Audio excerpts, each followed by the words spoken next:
from the iceberg with a grand polo, coming to you over the Ethernet and into your ears.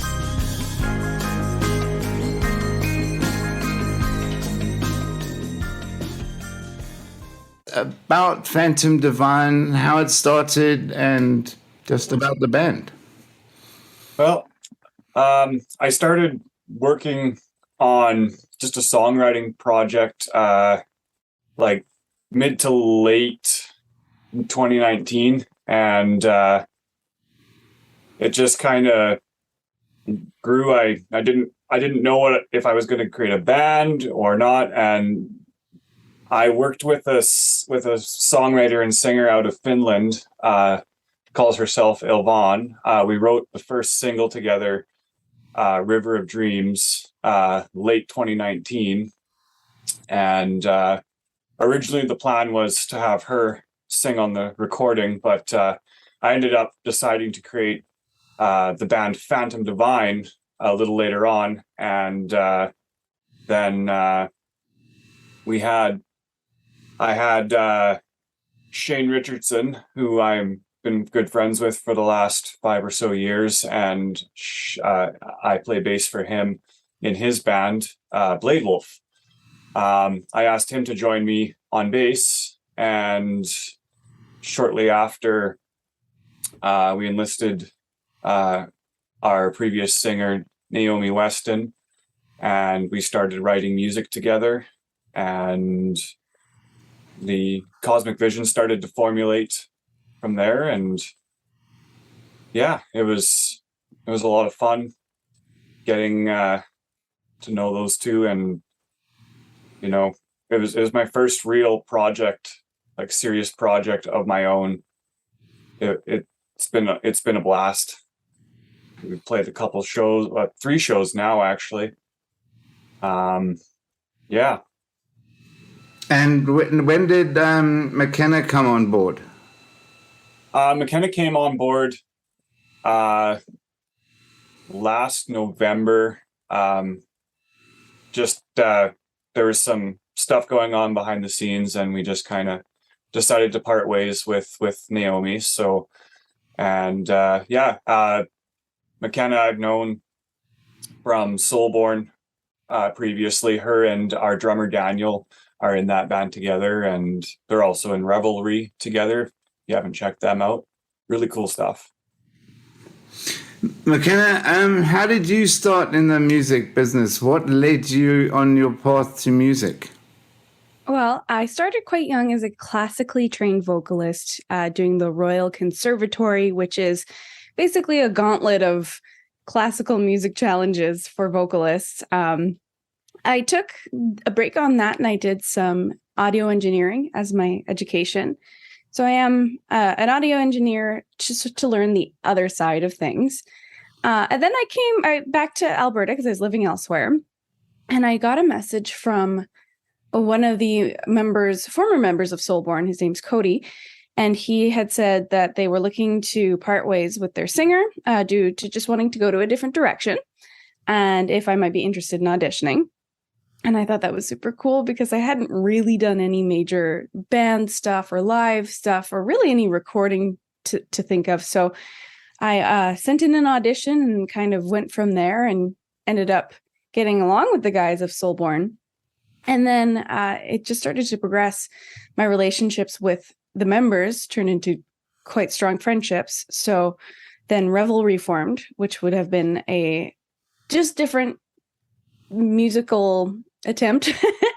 And then I got a message from Daniel, the drummer of pretty much everything. And he said that that Phantom Divine's looking to continue on with a new singer, and if there might be interest there, I would be welcome. I thought, oh yeah, sure, why not? That sounds great, because I was feeling like there was a bit of a lack of creativity in music happening in that time. I was in a bit of a lull. So we kind of picked up where things left off and started songwriting. Wraith of the Lake was a song I wrote when I was sick with COVID. So I was able to have some downtime and write some crazy stuff. And then now we're working on a couple other somethings right now. Well, I've got to say, Wraith of the Lake, I just love it to bits. I think it's such a cool song. I mean, I've been playing it since I heard it. I don't know. I'd say, is there quite a bit of a Nightwish influence that you've picked up and finished type symphonic rock? I Oh, think I could absolutely. speak for all of us. Yeah. Some of the titans of that genre always kind of draw the influence. I never grew up with Nightwish, me personally.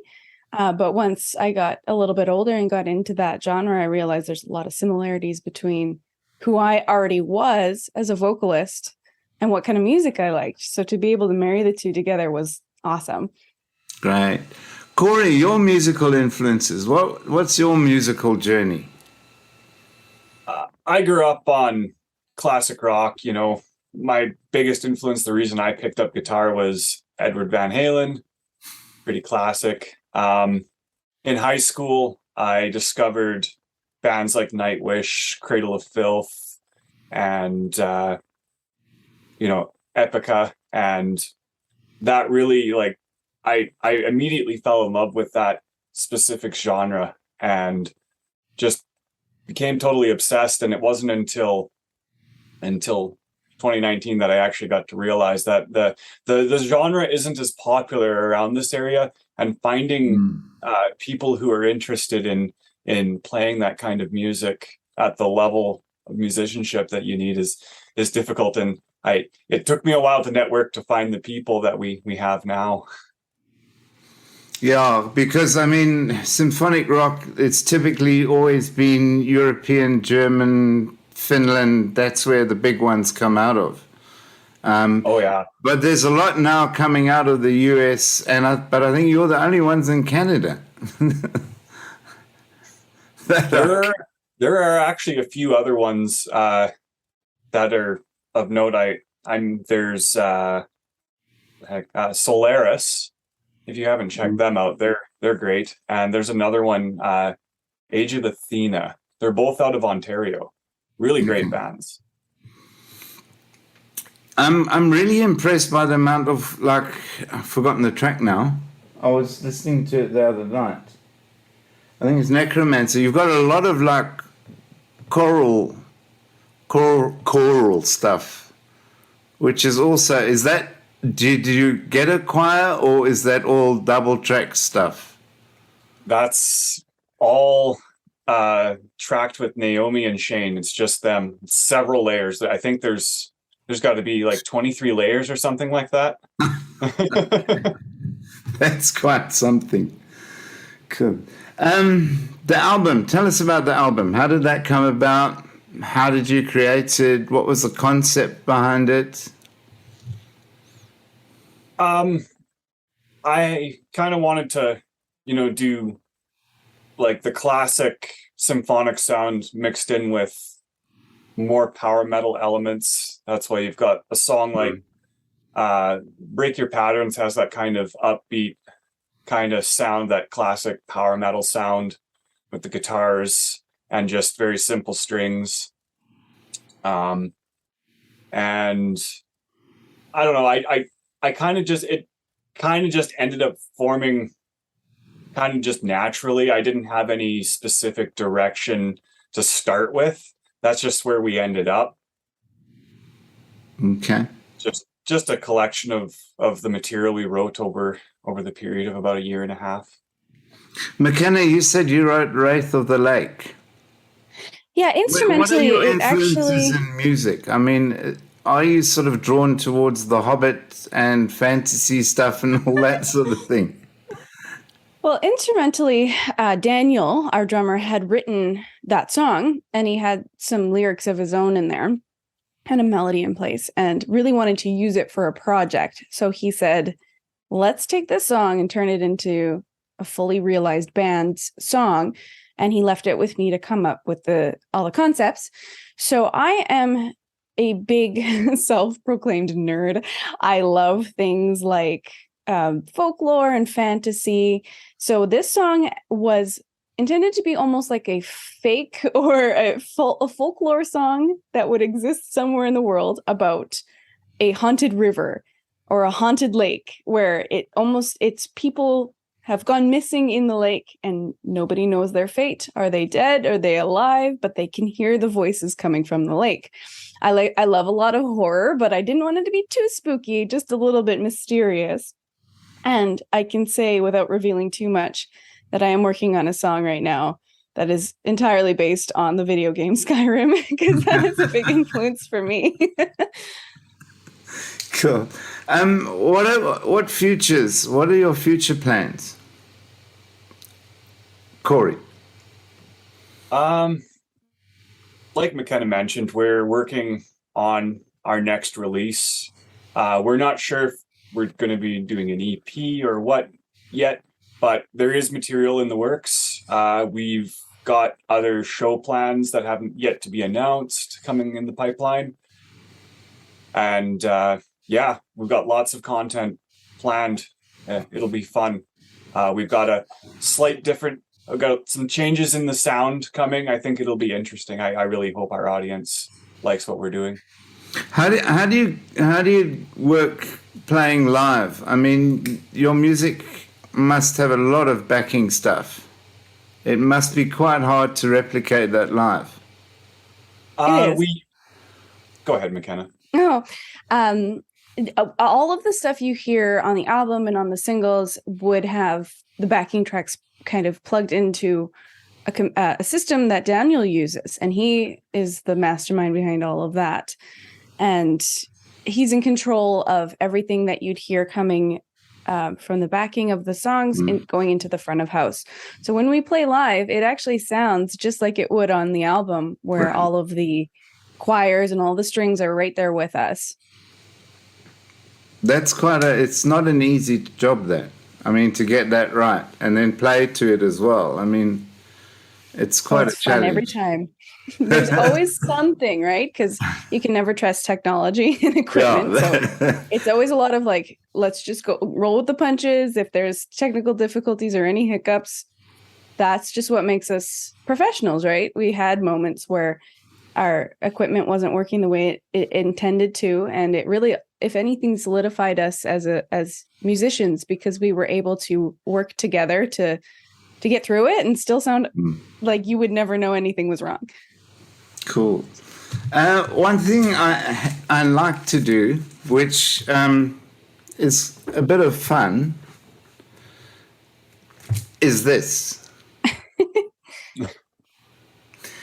It's 10 easy questions, and it's designed for listeners to quickly understand who you are. Love it. It's not a psychoanalysis test with fancy pictures. It's 10. So you don't have to say what you're seeing. Just say the first thing that comes into your mind. And there are no right or wrong answers. There's no justification or anything. Are you both ready? Can you see this all right? Yep. Yes. Yes to both. Pizza. He has to think about it.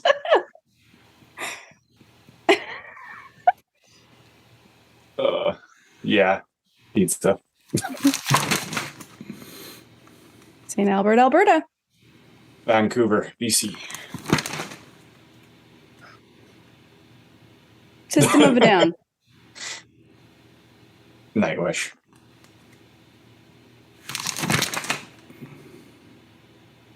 Purple. Blue. Oh.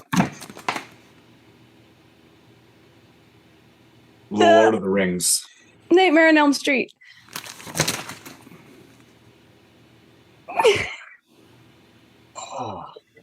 Oh, it changes every day. I was gonna say that's a moment by moment. Let's go, Deutschland, Rammstein.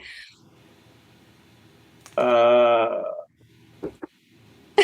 the hills and far away, Nightwish. Cat. Yeah.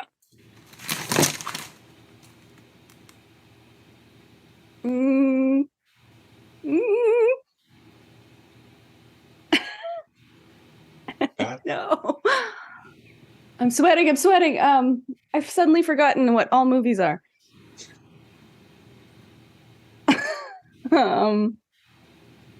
I mean, I guess Jack Black. Christopher Lee. Coffee. Definitely coffee.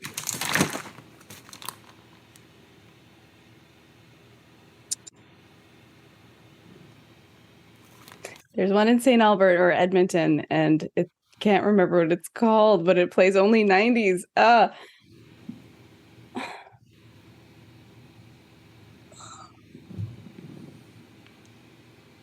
I guess mine would be Z98.9 in Red Deer.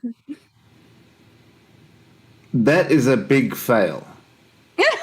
I seen you look on. That was a test. Yeah, That was a trap. I was gonna say it. I didn't. Yeah, from the ice. Yeah, catches everyone every time, so don't feel bad. It's like, that's a trick. Yeah.